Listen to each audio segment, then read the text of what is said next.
Assalamualaikum warahmatullahi wabarakatuh. Selamat malam. Salam jumpa kembali pemirsa Star News TV di mana saja berada. Senang sekali pada kesempatan berbahagia ini kita kembali bersua dalam suasana sehat walafiat. Pemirsa, sebentar lagi kita akan masuk gerbang pemilu 2024. Dan sebelum ada pemilu berarti ada infrastrukturnya, termasuk juga sumber daya dan alat negara yang akan mengelola pemilu tersebut. Kalau berbicara dengan pemilu tentu juga kita berbicara masalah keselamatan, baik pelaksanaannya, teknisnya, maupun aturan-aturan yang akan dijalankan di dalam pemilu tersebut. Maka di studio kami, alhamdulillah telah hadir dua narasumber kami yang terkait masalah polisinya pemilu. Dalam ini adalah Bawaslu, dan satu Bawaslu dari Provinsi Kalimantan Utara dan satu dari Kabupaten Bulungan. Langsung saja kita sapa. Assalamualaikum untuk Bapak Rustam Arif, SPD, SH, MPD, MH. Waalaikumsalam warahmatullahi wabarakatuh. Sehat? Alhamdulillah sehat, Bang. Iya, beliau adalah merupakan Ketua Bawaslu. Siap. Masih hangat ini pemirsa, masih segar karena baru saja tadi disahkan dan tinggal menunggu pelantikan atau pengukuhan ya. Secara seremonial mungkin gitu ya, Pak Ketua. Siap. Ya, sehat ya Pak ya. Alhamdulillah. Baik, kemudian di samping kiri beliau ada Ketua Bawaslu Kabupaten Bulungan, yakni Bapak Ahmad SPI. Assalamualaikum Pak Ahmad. Waalaikumsalam warahmatullahi. Selamat malam. Sehat? Alhamdulillah sangat sehat. Luar Ini biasa. dua punggawa dari pengawas pemilu ya. Siap. Ya, sudah siap bertempur ya dua-duanya ya. Kami sudah 6 tahun yang lalu sudah disiapkan. Oke.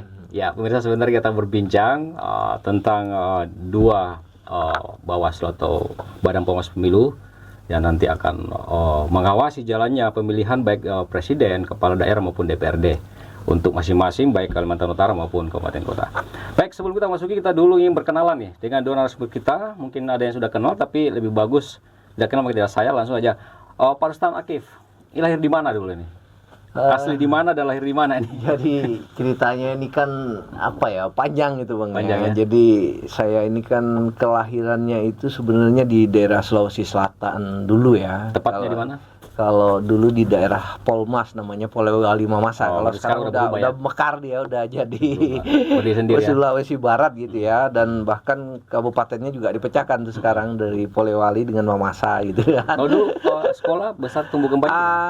Saya itu usia 2 tahun dibawa ibunda saya merantau ke daerah Tarakan gitu. Jadi saya itu mulai usia 2 tahun sudah menetap di kota Tarakan. Kemudian ya orang tua sehari-hari ya jualan sayur gitu kan. Kemudian saya itu dulu juga dari SD-nya di SD 018 di Tarakan, kemudian SMP-nya di SMP 1 Tarakan, kemudian SMA-nya juga di SMA 1 Tarakan. Kemudian di tahun 99 itu saya sempat waktu itu juga daftar polisi, Bang. Oh, sempat ya? Ya. Kemudian saya itu kemudian ya di Pantokir jatuh. Pantokir? Ya. Tahun berapa tuh? Tahun 99 Bang. Jadi begitu masih baru lulus SMA lah ya waktu itu kita ini ya akhirnya jatuh. Kemudian ya waktu itu karena nggak lulus saya laporlah ke kepala sekolah gitu kan Bang. Pak, ini saya belum rezeki lah di kepolisian gitu kan. Ngalir aja gitu ya. Ngalir aja ya. Bisa ikut bantu-bantu nggak di sekolah ini di SMA 1 saya gitu kan. Di SMA 1 Tarakan. Nah kemudian setelah itu ya akhirnya beliau mengizinkan saya ikut bantu-bantu di lab lah waktu itu. Nah kemudian di tahun 99 itu ada yang namanya program ini Bang, bantuan untuk peningkatan guru dari IDB, Islamic Development Bank waktu itu. Nah peningkatan mutu guru gitu. Nah karena saya ini waktu itu masuk ke sekolah ya kan dianggaplah bagian dari guru. Jadi setelah tamat SMA? Iya, jadi setelah itu saya di tahun 99 itu jadi sekitar bulan September kayaknya. Nah itu ada seleksi lah waktu itu beasiswa dari SMA ke S1. Nah, ada beberapa pilihan, Bang. Ya. Waktu itu ada pilihan yang eksak itu waktu itu rata-rata di Universitas Mula Warman di Samarinda. Ya, kemudian yang non eksak itu lebih banyak arahnya ke daerah Jawa waktu itu, di daerah Malang ya, kerjasamanya. Nah, kemudian ya saya ini karena lemah di bahasa Inggris, akhirnya udah saya milih matematika, Bang. Gitu ya. Ya. Matematika ya. Berarti lemah di bahasa Inggris tapi ikut di matematika dong. Ya, jadi saya di matematik, jadi makanya saya ikut seleksi itu di S1 matematikanya, Bang. Jadi makanya titel saya yang pertama yaitu Sarjana Pendidikan. Ya, pendidikannya. Ya, jurusannya matematika, Bang. Nah, kemudian saya masuk terima beasiswa full ya, Bang, waktu itu. Beasiswa ya. Ya, kemudian di tahun sekitar 2003 saya sudah asik dengan dunia kampus. Kok kayaknya Sorry, di mana dulu? Di mana dulu di kampusnya? Universitas Mula Warman, Bang. Oh, Unmul. Unmul di Oke. Samarinda gitu Siap, kan. siap. Nah, kemudian saya ini entah gimana ya, tertarik dengan yang namanya dinamika politik lah, Bang, waktu Ya, itu gitu. Oh. Nah, Berarti dari Sospol, SPD. SPD sudah ini udah mau di semester akhir itu saya kuliah lagi, Bang. Karena tertarik Menghajar apa dengan- lagi nih? Menghajar apa? Ilmu apa lagi? Saya akhirnya ngambil S1 hukum, Bang, waktu Hukum. itu. Oke. Jadi Makanya bejer kayak pagar ini. Tipenya ya. Jadi Oke, kemudian setelah itu ya di akhir itu karena saya masuk di Fakultas Hukum itu sekitar 2003.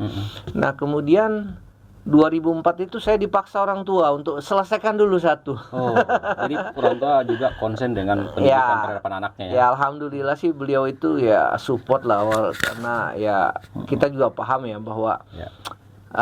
namanya orang tua tuh kan pasti pingin anaknya berhasil kan. Betul. Ini anaknya ini kalau dibiarkan ya bisa larut gitu. Asik dengan organisasi, apalagi waktu itu juga saya selaku ketua BEM fakultas waktu itu kan, emang sudah aktif di eksekutif mahasiswa, organisasi ya. Udah kelihatan tanda-tandanya ya. Oh tuh, masih dari dunia pendidikannya. Nah, kemudian dari situ ya akhirnya saya alhamdulillah bisa juga menyelesaikan lah ya waktu itu. Kurang lebih di tahun 2004 saya bisa menyelesaikan S1 pendidikan matematika saya gitu. Ya, kalau bahasanya di kami, kalau pendidikan matematika 5 tahun itu udah cepat, Bang.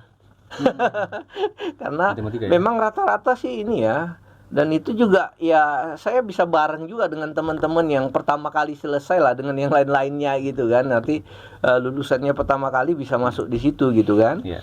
Nah, kemudian wisuda 2004 itu. Nah, kemudian ya sambil lah tetap kuliah, saya juga sambil mengajar sambil kuliah lagi, Bang. Itu kan yang yang hukum masih jalan gitu.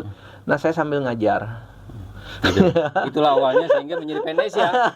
Kita kan berbicara tentang hal itu, Pak Rustam, tentang masalah PNS kok mau lari ke politik pengawas gitu. ya. Bukan politik sini semi ya. Iya, Tapi semi. ini penyelenggara politik sebenarnya. Iya, benar. Ya.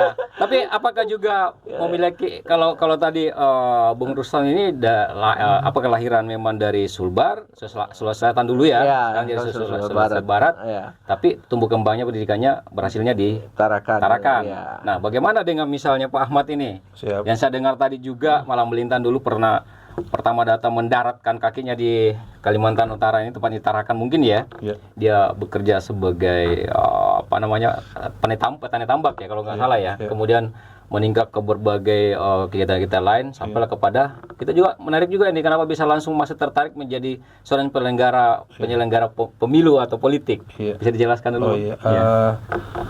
Saya awalnya itu kenal politik memang pada saat semester akhir dulu di kampus Makassar. Ada namanya Di mana dulu kampusnya tuh? UNHAS. Unhas. Oh, oke. Tahun? Tahun 98 itu zaman reformasi. Oh iya, lagi seru-serunya ya. seru reformasi. Oke. Jangan pergerakan Kebetulan, mahasiswa ya. ya sering bawa teman-teman ikut demo. Oke, siap. Jadi embernya memang orang-orang yang punya reputasi kelam. Oke, terus. Baik teman-teman ikut demo. Nah, kebetulan di 98 itu sudah habis mata kuliah. Nah, pada saat reformasi itu jatuh Soeharto di 21 April 21 Mei. 21 Mei 2008 itu kami keliling lagi tuh ke daerah-daerah. Nah, dosen saya tegur, ini kok kapan selesainya ya? Ini sudah selesai, waktu harusnya selesai. kebetulan waktu itu ada namanya Forum Rektor Pemantau Pemilu Oke. Oh, tahun berapa itu? tahun 99. Para pemantau ya. Forum Rektor Pemantau Pemilu. Oh. Jadi dia pemantau pemilu tuh, Bang, kegiatan pemilu yang tahun 99 itu sudah ada pemantau pemilu Forum Rektor. Tapi ini udah berubah rezim ya waktu itu ya. Sudah masih peralihan. peralihan. Masih zaman Habibie. Oh, iya iya. Masih oke. zaman Habibie presiden, 99 pemilunya. Tapi sudah ada perbedaan di situ ya, perbedaan ritme daripada kontestan pemilu itu ya. Ya.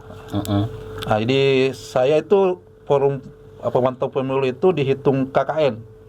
Jadi saya tidak perlu lagi KKN, jadi pemantau pemilu itu jadi segmennya KKN. segmennya KKN, pengganti KKN.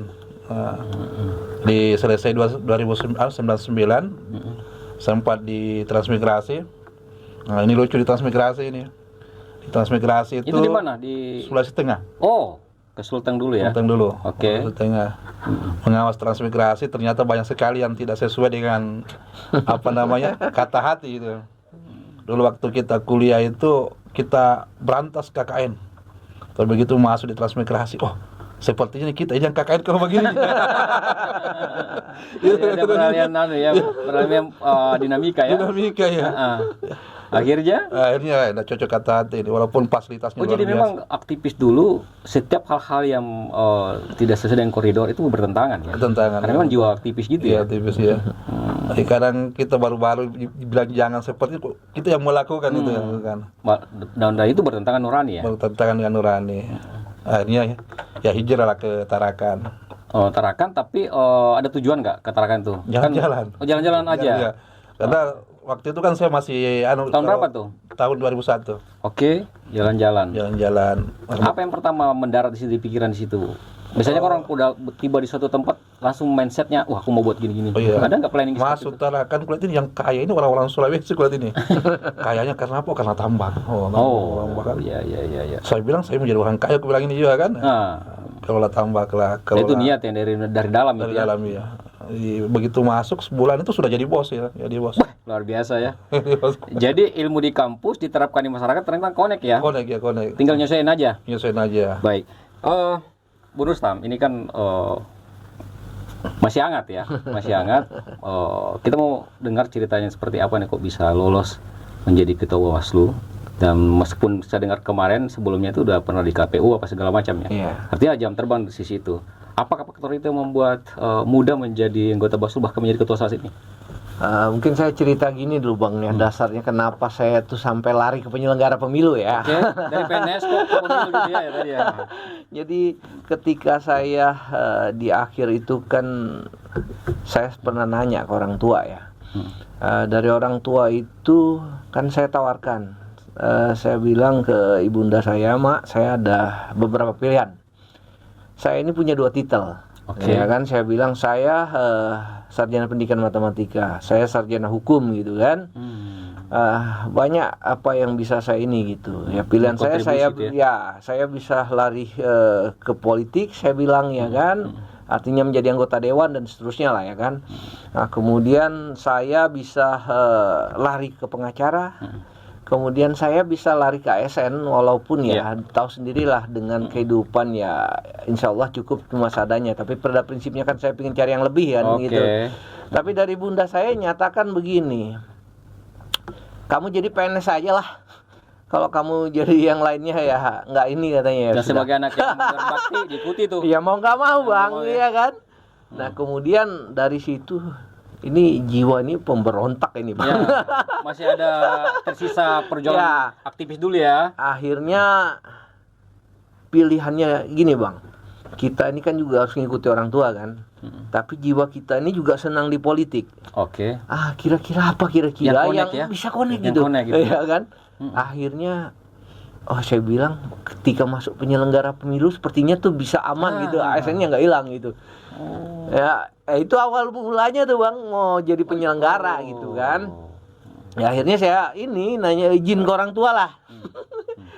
Jadi saya bilang, Mak, ini saya pengen jadi penyelenggara pemilu. Waktu itu di tahun 2014 kalau nggak salah, seingat saya ya. Saya mau ikut seleksi KPU. Nah, pertanyaan orang tua saya yang pertama, PNS-mu bagaimana? Iya. Ada kekhawatiran dari orang tua ya. Ya, saya bilang kalau susah jadi masuk ke PNS itu tinggalin gitu aja nih. Iya. jadi akhirnya saya bilang, insya Allah aman lah. Saya bilang nggak ada masalah kalau jadi PNS jadi penyelenggara. Ya alhamdulillah dengan ridho orang tua. Ya akhirnya saya ikut seleksi di 2014 dan terpilih di 2015 sampai 2019. Itu di mana? Di KPU provinsi waktu itu. Provinsi? Iya. Oh, jadi di provinsi bukan hal baru ya? Sebelumnya sudah pernah memang. Ya. Nah kemudian ya. Ini posisi apa dulu, sorry? Saya Ketua KPU itu di anggota Bang. Masih anggota ya? Ya, cuma kan kalau dulu KPU ini kan juga karena kita ini provinsi baru waktu itu, KPU juga baru dibentuk Bang. Dan saya ingat betul ketika kami dilantik yang ada di sekretariat itu hanya sekretaris dan 2 orang staf waktu itu. Masih Dulu kan nyampur ada jaksa dan polisi ya dulu ya? Ya kalau itu kan dia masuknya jaksa polisi kan ke ini Bang, ke apa, ke Bawaslu, Gakumdunya gitu ya kan. Nah kalau di KPU ini kan pelaksana teknisnya dia. Untuk melaksanakan administrasi, teknis ya. segala macam ya. Nah makanya kan ketika itu memang apa ya, saya juga sampai megang dua divisi waktu itu Bang. Dengan pertimbangan bahwa satu, saya megang divisi data waktu itu, saya ini sarjana pendidikan matematika. Artinya pasti berbicara data dan seterusnya gitu. Nah kemudian kedua, saya juga sarjana hukum gitu. Nah akhirnya itulah saya diberikan 2 amanah, jadi divisi hukum dengan divisi data waktu itu di KPU. Jadi ini mau bayarnya luar biasa gitu. Pertimbangan background ya, background pendidikan ya. Background pendidikan waktu itu ya, makanya ya saya sampai inilah kemudian sampai di KPU itu sampai 2019 gitu. Nah kemudian saya sempat balik lagi itu ke ASN saya. Nah karena saya dulu itu ASN-nya kan di daerah Kutai Kartanegara Bang, di Tenggarong sana ya, masih Kaltim kan kita ini kan pemekaran kan. Iya benar. Nah, jadi akhirnya itulah saya sempat ngurus mutasi ke Kaltara dari Kaltim. Prosesnya cukup lama lah, hampir setahun. Kemudian di akhir proses itu saya ikut seleksi lagi Bang di Bawaslu ya. Alhamdulillah lah waktu itu saya bisa masuk lagi. Nah kemudian di 2020 masa jabatannya 2025. Nah karena saya juga masih orang baru di Bawaslu ya kan waktu itu. Ya saya diamanahkan waktu itu divisi kalau dulu namanya PHL Bang, karena dia dulu PHL. Ya. Sekarang apa namanya? Kalau sekarang divisi pencegahan dia. Pencegahan. Ya, pencegahan Parmas dan Humas. Ya. Kalau dulu kan formatnya dia kuncinya tuh dulu di PHL gitu kan, ya. Pengawas bagian pengawasan dan hubungan antar lembaga kalau dulu. Nah, kalau sekarang dia kan sudah agak berbeda ya. Dia bagian pencegahan, Parmas dan Humas. Bu Rustam, saya ingin memahami atau kita ingin memahami lagi bagaimana dinamikanya mengurus 5 kabupaten kota. Tapi sebentar saya beralih dulu ke Pak Ahmad. Pak Ahmad, ini kan mungkin juga sudah periode keberapa masuk di Panwas ini? Saya kalau hitung periode, kalau Bawaslu ini baru ada undang-undang di Undang-Undang 7 2017 itu baru. Sebelumnya itu kalau Bawaslu namanya Panwaslu untuk kabupaten. Oh ya, Panwaslu dulu ya. Ad hoc dia. Jadi nanti ada pemilu baru dibentuk, selesai tahapan pemilu dibubarkan. Namun background saya sebenarnya sebelum di Bawaslu di KPU malahan. Pernah di KPU? Pernah di KPU, KPU Tarakan malah. Nah sekarang ada nggak perbedaan waktu di KPU terus masuk ke Bawaslu? Ini kan persoalan diawasi dan mengawasi dulu. Iya. Dulu diawasi, sekarang mengawasi. Bagaimana dinamikanya di situ? Sebenarnya kalau bahasa undang-undang itu penyelenggara pemilu 3. Nabi dikirakan itu. Ada KPU teknisnya, ada Bawaslu terkait dengan pengawasannya dan penindakannya, dan ada DKPP.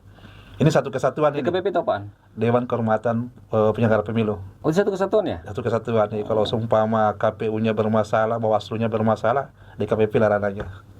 Jadi DKPP itu semacam apa ya? Yang lebih tinggi lagi semacam MPR-nya lah ya, atau gimana ya? Dia sebagai dia kalau di seperti KPK itu ya Dewan Pengawas. Oh, Dewan Pengawas. Jadi Bawaslu ada ngawasi lagi? Ada yang ngawasi lagi. Tapi tingkat kabupaten. Semua penyelenggara. Oh, jadi cuma Baik satu Dewan Pengawasnya? KPU-nya, baik Bawaslu-nya. Oh. Nanti muaranya kalau ada pelanggaran etik, muaranya di Dewan Pengawas DKPP. Ya, oke. Kita berbicara teknis ini kan udah masuk di gerbang ya. Iya. Kalau kita berbicara Bulungan, bagaimana situasi terakhir ini? Alhamdulillah kalau Bulungan, ini kebetulan saya di Bulungan ini awalnya di Panwaslu tahun 2017. Iya. 17. Nah, undang-undang baru, Undang-Undang 7 2017 itu Oke. mengamanatkan Panwaslu itu harus jadi Bawaslu. Oh, begitu, ada Iya, jenjangnya gitu ya. jenjangnya. Maka diseleksi lagi lah di 2018. Tapi masih bertarung lagi ya, karena ini kan Iya, bukan seleksi itu. lagi. Alhamdulillah di Bulungan itu 33 pimpinannya, kalau kami punya pimpinan, itu daftar semua dan alhamdulillah lulus semua. Wih, luar biasa Lulus keren. semua. Ya. Kalau daerah itu ada yang tidak lulus. Tiga lawan lah. Iya. Kebetulan saya tetap yang manatkan sama teman-teman sebagai ketua, baik Salah ketua satunya. Panwaslu maupun ketua Bawaslu Tapi sekarang. inti berapa di Bawaslu itu? 3. 3 juga, bukan 5 ya? Kalau di undang-undang itu berdasarkan lampiran undang-undangnya itu, melihat dari jumlah penduduk, melihat dari luasan wilayah. Nah, Bulungan itu masuk kriteria yang tidak terlalu luas dan penduduknya kurang. Jadi 3. Kalau di Kaltara itu hanya 1 yang komisioner. Tapi sekarang udah mulai masuk di teknis kegiatan atau gimana? Kalau undang-undang itu kan 20 bulan sebelum penyelenggaraan kan, Oke. dimulai sudah masuk tahapan. Berarti udah jalan ini. Sudah jauh. Tapi sudah belum tahapan, tapi udah teknis secara Kalau bicara tahapan itu 20 bulan sebelum hari H itu sudah. Berarti sudah ini sekarang berjalan. masuk tahapan? Sudah. Oh, gitu. Jadi sekarang apa yang difokus sekarang nih? Kayak kalau di Bawaslu itu menyesuaikan tahapan. Contoh saya tahapan sekarang ini di teman-teman KPU melaksanakan verifikasi administrasi perbaikan untuk daftar calon sementara Untuk legislatif. legislatif. Oke. Legislatif. Nah, itu kita fokus di situ. Ini sekarang legislatif memang ya, fokus dulu ya. Belum masuk ke pilkada dan presnya belum. Setahapan. Nah, tahapannya Satu sekarang tahapan. ini pileknya dulu. Pilek nanti di Oktober itu baru masuk pendaftaran presiden wakil presiden. Sementara kalau untuk pilkada itu lain nantinya, lain undang-undangnya. Oh gitu. Tapi teknis pelaksanaannya kurang lebih sama atau gimana? Kurang lebih sama, cuma masa pelaksanaan hari hanya itu beda. Oh gitu. Ya kalau pemilihan umum ini kan ada 5 nanti yang dipilih. Oke. Itu nanti di 14 Februari 2024. Nah kalau pilkada itu baik gubernur ataupun wali kota bupati se-Indonesia itu serentaknya itu di 27 November. Belakangan dia. Nah, tapi ada kemungkinan juga nanti ini kita akan melaksanakan. Masih ada kemungkinan berubah ya? Bukan tidak mau, akan ada melaksanakan dua kali pemilu, 3 kali pemilu. Maksudnya gimana tuh? Misalnya nanti ini kan di 14 Februari ini kan ada 5 yang dipilih. Ada DPD, ada DPR, provinsi dan DPD kabupaten kota. Nah, kalau misalnya nanti ada pilpres ini pasangannya lebih dari 2. Nah, sementara nanti pada saat setelah selesai rekap dan ternyata tidak ada pasangan ini yang mencapai suara lebih dari 50% plus 1, maka akan ada putaran kedua. Oh gitu ya. Putaran kedua. Maka berpotensi terjadi pemilu 3 kali. 3 kali. 3 kali. Waduh. Ini saya tertarik dengan tingkat kesulitan, tapi kita kembali ke Pak Rustam dulu. Ini kan kalau ini kan Pak Ahmad ini lebih landai sedikit kan, karena dia di kabupaten ya, kabupaten agak skupnya agak kecil dikit. Tapi kalau Pak Rustam Arif ini kan 5 kabupaten kota. Iya, siapa? Nah, untuk mengaturnya seperti apa itu untuk 5 kabupaten kota ini dengan satu kedudukan di provinsi? Kan pada prinsipnya begini Bang ya, kalau di penyelenggara pemilu itu dia pada prinsipnya rata-rata itu pasti pimpinannya itu kolektif kolegial gitu kan. Artinya ketika kita berbicara tingkatan masing-masing, ini kan juga bertanggung jawab ya. Artinya mereka ketika mengambil keputusan misalnya tingkat kabupaten kota, mereka kan pleno, baik KPU maupun Bawaslu pasti seperti itu, karena pada prinsipnya itu selalu kolektif kolegial. Oke. Nah begitupun kami di tingkat provinsi, ketua ya itu kan hanya diamanatkan oleh rekan-rekan ya, karena dia adalah posisi ketua juga merangkap anggota gitu Bang posisinya, sehingga ya apapun keputusan yang diambil itu adalah keputusan tertinggi tetap di rapat pleno. Jadi kita pasti semua yang ada di tingkat pimpinan itu bertanggung jawab penuh terhadap keseluruhan gitu. Jadi saya sih tidak pernah merasa ada beban secara inilah ya, karena teman-teman juga selalu mensupport kita kerja selalu tim ini gitu. maksudnya tim Bawaslu di 5 kabupaten kota maksudnya tuh? Ya kan kita di provinsi ada 5 juga bang. Ya kan. Sehingga kan kita juga kerja itu juga ada pembagiannya, ada divisi ya kan. Kemudian ada koordinator wilayah. Nah kemudian ya jadi kayak misalnya daerah Bulungan nih, ya kan, itu ada korwilnya sendiri. Kita dari 5 kita sudah nunjuk nih korwilnya siapa gitu. Maksudnya kan. laporannya tetap ke provinsi dulu baru ke pusat atau gimana? Ya. Ada tahapannya kan ya. kita ini kan mengkoordinir keseluruhan lah ya kan. Jadi makanya saya bilang lebih agak ribet ini kan. Jadi semua masing-masing begitu juga divisinya. Nah sama di kabupaten kota, jadi kan dia hierarkinya ada gitu bang. Jadi dari kabupaten kota ke provinsi, nah dari kumpulan semua kabupaten kota ini masuk ke provinsi, nanti yang provinsi yang melaporkan ke RI. Jadi dia secara berjenjang lah hierarkinya begitu. Tapi kalau berbicara masalah kesulitan yang biasa diwanti-wanti itu apa itu untuk kabupaten kota seluruhnya nih? Begini bang, kalau berbicara ujung tombaknya pengawasan itu adalah sebenarnya teman-teman di kabupaten kota. Justru malah kabupaten kota ya? Betul bang, karena kayak misalnya pengawasan begitu kan, ini yang lagi berproses misalnya pengawasan, kalau sekarang kan lagi ini ya persiapan DCS itu kan bang. DCS ya. Ya untuk caleg itu kan, daftar caleg sementara. Nah ini kan ujung tombaknya pasti teman-teman di kabupaten, mereka yang ke KPU kabupaten begitu. Nah kalau di data pada prinsipnya mereka lah yang leading sektornya ini gitu. Jadi kita ini kalau di provinsi lebih cenderung mengkoordinir sebenarnya. Arahnya seperti itu bang. Nah cuma kan kita juga bertanggung jawab ke atas kan, artinya ke Bawaslu RI gitu. Jadi semua lewat kami dan kami melaporkan ke RI begitu. Nah jadi semuanya tetap kita arahkan apa yang harus dilakukan dan seterusnya lah. Nah ketika ada persoalan kita juga akan adakan misalnya rapat koordinasi dengan rekan-rekan kabupaten kota, sehingga semua yang dari RI itu kita satu kata sampai ke level bawah, sampai ya ujung tombak kita yang rekan-rekan kabupaten kota ini gitu. Berarti memang di provinsi ini yang harus juga setiap intensif mau ngawasi juga ya. Koordinasinya dengan kabupaten kota ya. Semua harus kita ini kan. Kalau gitu leading sektornya di kabupaten ya. Nah, kalau di kabupaten sendiri apakah sudah siap dengan ini kan persoalan anggaran, terus fasilitas, kemudian sumber daya. Ada kesulitan nggak di antara itu? Sebenarnya kalau di kami karena sudah lama kan, sudah pengalaman 2019-2020. Itu kalau berbicara SDM ya? Iya, kita sudah sangat siap. Memang disampaikan Pak Ketua Bawaslu Provinsi tadi itu sebenarnya persoalan yang paling besar itu Bawaslu itu di kabupaten. Karena provinsi kan tidak punya wilayah. Ya, kalau ada orang pasang-pasang baliho di sini kan, provinsi itu bilang, Bulungan itu bagaimana tidak kan? Tinggal kopi ya, Bulungan gimana nih? Gimana nih kan? Ada aneh-aneh nih gitu kan? Akan bagaimana kan? Berarti gampang-gampang susah ya? Gampang susah juga di provinsi ya? Ini seperti provinsi ya. Tapi kalau yang berhadapan langsung dengan massa ya kami yang di kabupaten. Tapi memang intensif pelaporannya setiap itu bagaimana teknisnya itu? Apakah per hari, per tiga hari atau sebulan lapor kali atau per kasus? Tahapan. Tahapan. Dan kadang pun kalau seumpama ada kasus, tentu kami koordinasikan dulu, komunikasikan. Kemana? Ke konsultasi ke provinsi. Gitu ya. Kalau seperti ini kami ambil bagaimana pimpinan ini. Jadi ada masalah, kita cari solusi, kita komunikasikan, konsultasikan bahasanya kalau ke atas kan. Nanti, seperti ini. Apa perintah dari provinsi itu yang kami lakukan. Kalau berbicara masalah rawan, di dalam kita bicara masalah DCS ini kan, apa yang rawan di sini yang dianggap ini agak berat ini harus dikeroyok ini apa yang? Kalau terkait DCS terjadi? Itu kan administrasi. Administrasi itu misalnya dari KTP, surat kesehatan, bebas rohani, isma dan rohani, bebas narkoba, dan ijazah. Itu kita fokusnya di situ tuh. Sejauh ini ada nggak yang kasus kedapatan sudah terdaftar tapi begitu diverifikasi terjadi beberapa pelanggaran itu? Ada nggak? Sementara ini karena kita masih dalam proses, kalaupun ada seumpama kekurangan, tentu teman-teman Kapolres segera menyampaikan ke partai politik.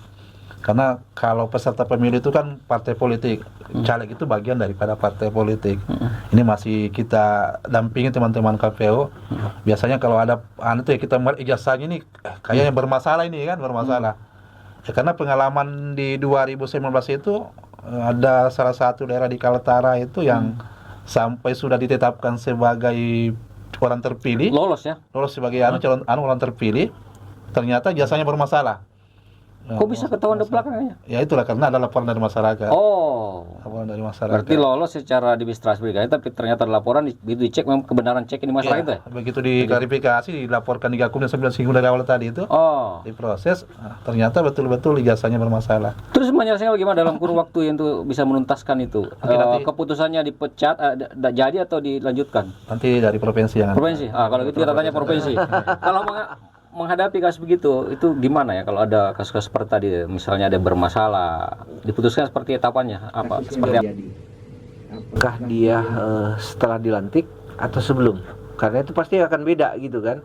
Ketika dia sudah dilantik itu kan ada ranah-ranah tertentu ya. Artinya Apa itu diantaranya? Ranah tertentu maksudnya? maksudnya Pidana kah? begini, Atau kan itu pasti larinya dia bukan berbicara administrasi lagi, pasti sudah pidana.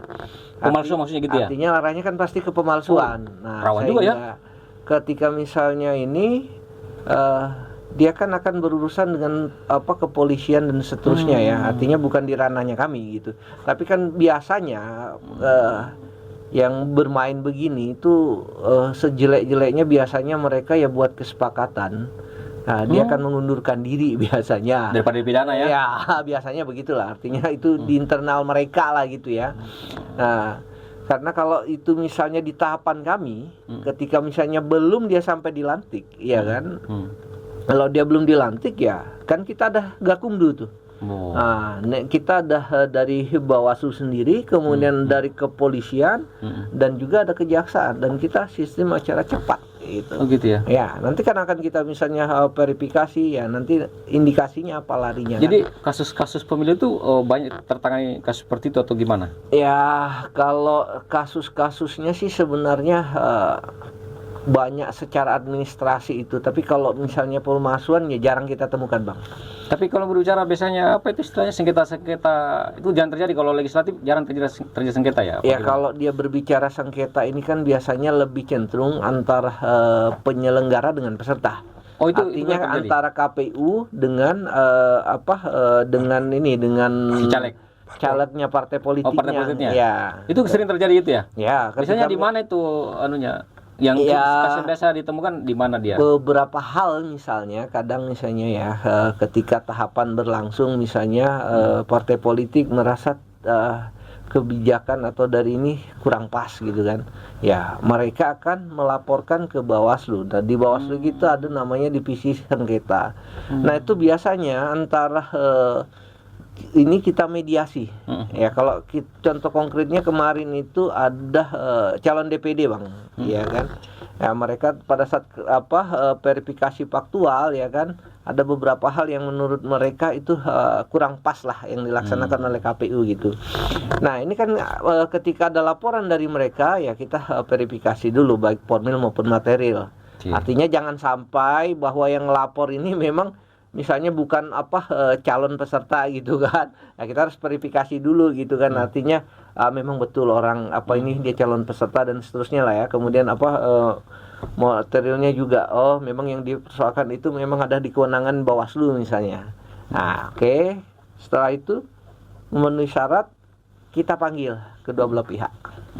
Kita ajukan ya, kita mediasi dulu. Oh. Nah, kalau misalnya ada titik temu, ya hasil mediasi itu yang nanti kita buat dalam jadi putusan Bawaslu. Ini dalam konteks misalnya kita berbicara tadi pemalsuan ya? Bukan, ya. Oke. Kalau yang itu lain lagi dia. Lain lagi itu ya, lagi. Masuknya ke Ini pidana. sengketa antara KPU dengan penyelenggara dengan pesertanya lah ya, dengan partai politik atau calon ini ya, persorangannya gitu. Karena kan ada dua tuh Bang dia. Yeah. Ada yang dari partai politik, ada yang persorangan. Ya kan, yang biasa disebut DPD. Nah, kalau yang partai politik kan DPR. Iya, DPR. Iya. Nah, jadi dia gitu. Jadi ketika misalnya tidak ada kata sepakat, ya kan, baru kita larinya ke ranah hukumnya. Oh, notifikasinya, jadi tidak gitu. langsung lompat ke hukum enggak. ya, tapi Ya, kita itulah coba tujuannya ada Bawaslu ya. Iya, kita Jadi coba sebenarnya mediasi dulu gitu. Jadi Bawaslu bertindak sebagai malaikat di sini. Kalau nggak bisa diatur ya sudah kau atur di hukum. Oke, Pak Ahmad. Jadi banyak nggak kasus seperti itu terjadi selama pengalaman Oh iya, kemarin? siap. Jadi kalau kembali ke yang tadi, kalau kami kan bekerja berdasarkan undang-undang. Kalau Bawaslu kabupaten dan provinsi itu kan dibentuknya tujuannya itu yang pertama melakukan pencegahan, yang oke. kedua pengawasan, yang ketiga melakukan sengketa proses yang tadi itu Oke. antara peserta pemilu dengan KPU-nya. Nah itu ada kasus di Bulungan itu. Gimana ceritanya tuh? Bisa dibuka sedikit nggak?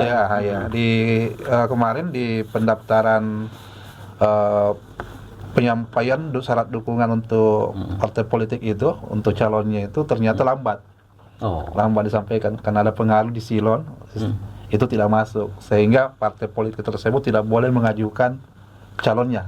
Nah, mereka karena keberatan berdasarkan itu melapor ke kita. Malah dia melapor ya? Melapor ke kita. Nah, kita fasilitasi. Penyelesaiannya akhirnya endingnya gimana? Mediasi seperti sepakat tadi Ketua Bawaslu. Dan berhasil ending, Dan happy ending. ternyata ya sesuai dengan aturan Sepakat bagaimana? Sepakat dilanjutkan. Oh, berarti kan diakomodir. Berarti fungsi Bawaslu berfungsi dengan baik ya? Dengan baik. Kalau kami tidak kemarin itu biasa saja, mereka tidak jadi peserta. Oke. Nah itu pun ada terjadi juga waktu di tahun 2020 pilkada. Calon persorangan ada yang dianggap tidak memenuhi syarat dukungan, ya, disampaikan kepada kami. Cuma di akhir-akhir itu mereka tidak sampaikan bukti-bukti, maka kami menganggap bahwa mereka tidak melanjutkan proses sengketanya. Nah yang keempat itu di Bawaslu ada namanya penanganan pelanggaran. Yeah. Nah pelanggaran itu ya bisa di kode etik untuk penyelenggaranya, bisa juga pidana pemilu, ya misalnya kampanye, misalnya ijazah dan lain-lain. Nah itu kita bahas di Gakumdu. Nah di Gakumdu itu ada Bawaslunya, ada polisinya, ada jaksanya. Nanti kalau ini kompak ini baru masuk dilaporkan ke kepolisian, setelah dari polisi masuk jaksa, jaksanya masuk ke pengadilan. Dan di Bulungan juga di 2019 kita ada kasus yang ingkrah. Dia ada pidana 1 bulan pidana penjara di Bulungan. Oh malah ada yang ada. Berarti termasuk berhasil ya, secara kinerja berhasil. Kalau bukan berarti mau menjerumus kalau masuk penjara, tapi kalau ini kan berarti bekerja sistem itu ya. Iya. Sistem. Oke. Ini kan pemirsa berbicara masa pilu ini kan berbicara duit ya. Dan ini apakah APBN, APBD maupun anggaran-anggaran pemilu lainnya. Nah kita mau tahu sedikit bocorannya dari dua penyelenggara Bawaslu ini. Yang pertama provinsi, kira-kira ideal nggak dengan 5 kabupaten kota anggaran yang untuk Bawaslu? Ini anggaran apa dulu nih Bang? Anggaran pelaksanaan pokoknya menyangkut masalah general apakah anggaran APBN atau APBD? Jadi kan kalau di penyelenggara ini kan ada 2 Bang ya. Oke. Kalau berbicara pemilunya, ya kan, itu kita anggarannya dari APBN, ya kan, berjenjang masuk ke kami, masuk juga ke kabupaten kota gitu kan. Nah kalau provinsi yang bagi ke kabupaten kota nanti. Jadi ya atau untuk saat ini mekanismenya begitu Bang. Oke. Ya kan, jadi karena teman-teman kalau di kabupaten kota ini kan mereka kan baru berdiri di 2018 kemarin Bang. Oke. Ya kan, ini masih proses semua untuk mereka menuju mandiri. Ya kan, kalau KPU Bawaslu provinsi itu kan udah lama dia ya, artinya sudah satker sendiri. Nah ya kan, kalau teman-teman kabupaten ini masih persiapan semua. Kita siapkan perangkatnya lah ya, orang-orangnya di dalam, SDM-nya dan seterusnya lah ya. Sekarang sudah berjalan itu atau belum? Ini lagi proses semua. Jadi kalau untuk Kaltara itu sudah ada 2 kabupaten yang kita dari Bawaslu RI itu sudah menetapkan sebagai satker. Di mana itu? Kabupaten Malinau dengan Kabupaten Nunukan. Oh hebat ya. Ya artinya masih ada 3 yang masih dalam tahap persiapan. Apa kendalanya yang 3 ini? Persoalan substansinya sebenarnya SDM Bang. SDM. Ya karena itu dia harus ada harus ada ASN-nya yang bertanggung jawab dan seterusnya lah ya, perangkat-perangkatnya itu sampai termasuk diklat terkait bendahara, sertifikatnya, keuangan. Ini kan berbicara satker kan pasti berbicara keuangannya Bang. Benar. Namanya keuangan mandiri, ada yang mengelola dan harus ada yang bertanggungjawabkan. Nah ini harus orang-orang yang profesional, artinya minimal dia misalnya bendaharanya juga ASN yang memang sudah bersertifikat dan seterusnya lah ya, ada syarat-syaratnya lah yang memang sudah disiapkan gitu. Nah termasuk perangkat-perangkat lainnya gitu, itu kan hanya salah satu indikator untuk menjadi namanya Satker sendiri. Ya, ini ada 2 daerah yang siap secara administrasi ya. Iya. Tapi Bulungan dan KTT Tarakan belum masuk. Iya. Itu apa yang terjadi? Sampaikan tadi Ketua Provinsi bahwa memang di Bulungan itu dari segi sarana prasarana kita sudah siap. Yang menjadi kendala itu kebetulan Bulungan ini pusat ibu kota. Di hampir semua separuh ASN dari kabupaten kemarin itu gabung di provinsi. Sehingga Pemda Bulungan sangat kekurangan ASN waktu itu. Oh gitu. Kami minta ASN itu luar biasa itu, karena kami harus punya kriteria juga. Tidak boleh sembarang ASN dikasih. Karena mereka tuh begitu gabung di kita, kelola uang itu miliaran uang dikelola kan gitu ya. Ya tidak boleh sembarang orang. Nah, sementara orang-orang yang punya integritas bagus itu tidak mau dilepas sama dari instansi terkait ya. Nah, solusinya gimana? Sekarang sudah ada tuh, ada calon? Sudah ada. Sudah aman? Sudah aman. Jadi kami dalam proses untuk Satker juga. Berarti nggak masalah, tinggal membuat tuh ya. Cuma ketua ya. Kalau ya teman-teman menuduhkan itu kan kelebihan SDM. Ya, pemdanya waktu itu kan. Nah kita termasuk Malino ya? Ya, banyak sennya kan. Kalau kita kekurangan memang. Ya, termasuk padahal ibu kota ya? Ibu kota provinsi ya? Ya, karena pada saat pemekaran itu separuh itu pindah ke provinsi. Ya. Sedih juga ya. Tapi itu dinamika. Ini kan Bulungan. Nah kalau Tarakan, ini kan kota besar Tarakan itu, masa kurang SDM? Sama bagaimana melihatnya? Sama? Iya, karena pindah juga ke provinsi Kaltara. Kita tanya dulu ketuanya, betul nggak sama? Atau ada kendala lain? Ini kan gini Bang sebenarnya ya. Ini kan pusatnya kan Bulungan ya. Nah, ini kan rata-rata yang dekat itu kan Merapat, Bang. Iya kan? Di mana ada kan pasti yang terdekat yang Merapat. Nah, sehingga apalagi yang di pusatnya itu kayak Bulungan kan, otomatis masuklah semua ke provinsi. Jadi teman-teman misalnya KTT kemudian dari Tarakan ini banyak masuk ke ASN-nya provinsi kan. Nah, ketika ini akhirnya juga dari kayak misalnya kehilangan kekurangan, nah sehingga dari mereka untuk melepas ke Bawaslunya itu kami aja kurang gitu kan bahasanya dari pemerintah daerah kan. Sedih juga ya. Berarti kalau secara general ini kita kurang SDM ya. Oke pemirsa, ini seru sekali. Tapi waktu kita kan terbatas, kalau banyak-banyak nanti orang bosan ya. Tapi itu sebenarnya sudah masuk. Tapi kita memang ingin closing statement dari masing-masing lembaga Bawaslu ini di provinsi dan maupun kabupaten. Kalau menyangkut masalah secara umum pelaksanaan ini berjalan normal atau gimana, Pak? Jadi kalau kita melihat yang ini saat ini alhamdulillah bahwa semua tahapan ini bisa berjalan dengan baik ya. Artinya termasuk juga tahap pemutakhiran data kemarin sudah kita tetapkan daftar pemilih tetapnya. Nah kemudian juga masyarakat juga cukup inilah kita sudah berusaha untuk melindungi semua. Walaupun masih memang ada beberapa persoalan yang tertinggal, cuma ya harapan kita juga nanti ke depannya juga masyarakat selalu bisa menggunakan hak pilih mereka dengan prosedur-prosedural yang ada gitu. Nah harapan kita ke depan bahwa juga pengawasan ini kan masih pengawasan logistik ya, masuk kemudian nanti juga sampai ke pemilihan bahwa semua bisa berjalan dengan baik pengawasannya.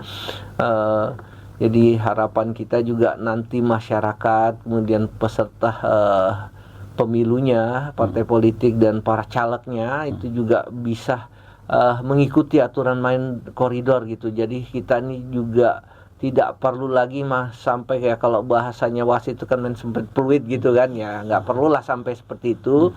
Yang penting mari kita bersama melaksanakan pemilu damai 2024 seperti itu Bang. Baik. Pak Ahmad, di Kabupaten Bulungan sendiri ada closing statement tentang masalah dinamika yang terjadi, mungkin masalah pendekatan si caleg sendiri itu atau banyak ngeyel atau gimana? Pada prinsipnya begini, kalau menurut saya pemilu itu adalah tugas kita bersama. Ya bukan hanya penyelenggara pemilu, kami KPU, Bawaslu dan KPP, pemerintah, masyarakat, partai politik itu punya tugas untuk di situ. Nah, kalau berbicara dari Bawaslu, insya Allah kalau dari segi pengawasan, pencegahan dan penindakan, Bawaslu Bulungan sudah sangat siap. Sangat siap ya. Nah, cuma menjadi persoalan sekarang ini karena tahapannya ini yang sudah mulai krusial. Krusial bagaimana maksudnya? Sekarang ini sudah mulai mulai running ya, sudah mulai running. Sudah mulai ada calon-calon.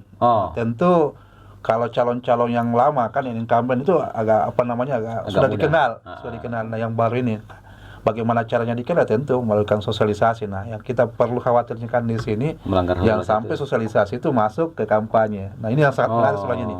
Butuh waktu panjang untuk kita diskusikan hal-hal apa yang dilarang, yang dibolehkan dan yang dilarang.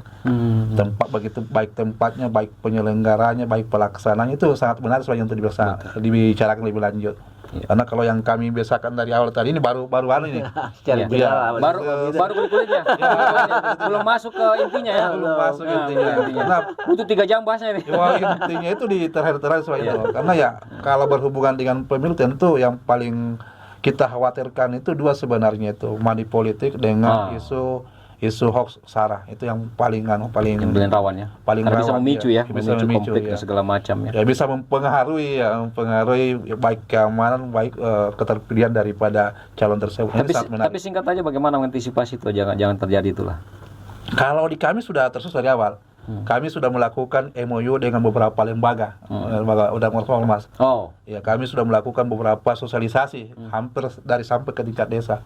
Sosialisasi baik tatap muka langsung maupun usulan kita sudah lakukan. Nah, cuma ini yang kita khawatirkan ini karena pemahamannya orang-orang itu ya lain sama lain orangnya kan, ini yang beda-beda lagi. Makanya ya sosialisasi itu tidak berhenti di sini, ya harus tetap disosialisasikan.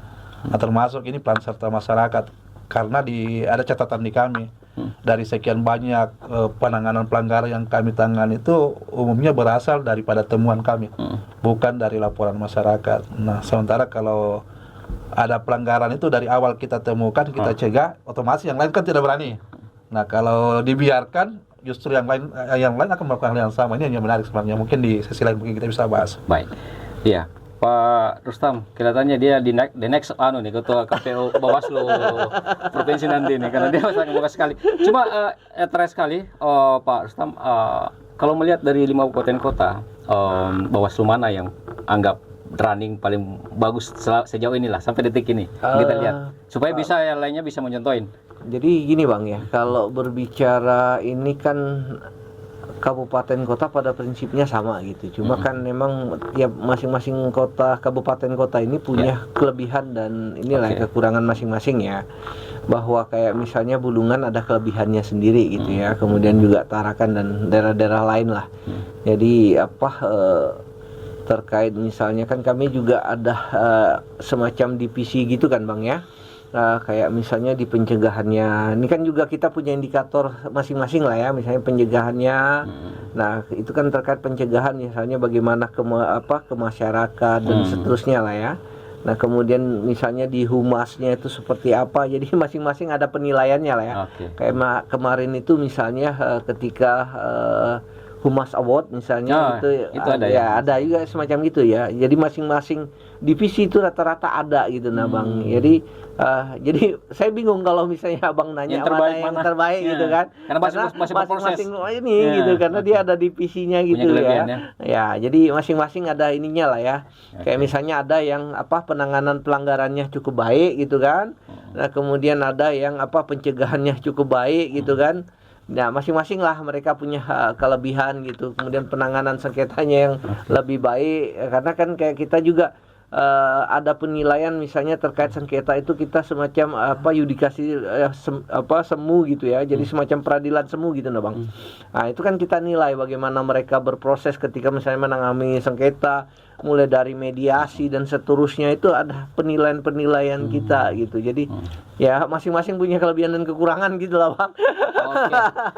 Oke, benar sekali kita berbicara masalah itu, tapi ini baru kulitnya ya, kita belum masuk substansi. Nanti insya Allah di lain kesempatan kita akan berbincang lagi ya. Yang jelas kita menunggu yang terbaik itu di kabupaten kota mana Bawaslu yang paling berperan paling bagus di sisi penilaian Bawaslu provinsi. Kita tunggu rewardnya nanti akan datang. Baik, terima kasih Bung Rustam Akif dan juga Pak Ahmad Siap. atas kesediaannya. Mudah-mudahan masyarakat bisa tercerahkan, khususnya bagi caleg nih. Iya. Dan jangan lupa melanggar. Kalau ada sesuatu hal, silahkan ke dua Harusnya. lembaga yang terhormat ini. Sebelum sosialisasi pasang-pasang komunikasi dulu dengan Oh ya, jadi harus, tapi nanti ada sosialisasi turun ya, ada turun ke caleg-caleg ya. Ya. Ya, dan caleg itu jangan ngeyel juga ya. Kalau datang Bawaslu jangan antipati lah. Ya. Oke. Baik pemirsa, terima kasih Bun Rustam Akif Ya. dan juga Pak Ahmad. Mudah-mudahan perbincangan kita pada malam hari ini bernilai manfaat khususnya bagi penyelenggara dan yang akan terselenggara di dalam dunia pemilu yang akan datang, khususnya di caleg yang sedang sekarang berjalan verifikasinya ya atau administrasinya. Kami bertiga mohon maaf jika ada salah-salah dan terima kasih atas kebersamaannya di Star News TV pada podcast kali ini. Bila taufiq wal hidayah. Assalamualaikum warahmatullahi wabarakatuh. Sampai ketemu lagi. Wah, keren ini nggak habis kalau anu kan.